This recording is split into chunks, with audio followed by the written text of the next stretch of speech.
natapos na natin guys. Ito na yung bagong overhaul na V6 HP Hyundai na makina. Kinakabit siya sa Accent na dump truck. Ngayon natapos na natin ito kasi hindi natin ganong na full ang pag-video dahil halos wala akong kasama dito naggawa. May kasama na ako na isa na nakakaya naman mag-utos na magpa-video. So, putol-putol yung video natin guys, pero ito na yung tubuhan lahat ng nagawa natin. Ang kulang na lang ay clutch lining ang kulang. Transmission na ready na, ito ng bagong clutch lining. Tapos yun, okay na lahat.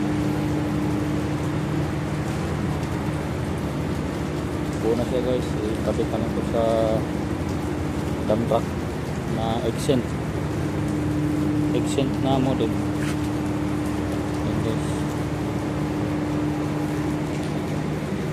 Hyundai V6 HP.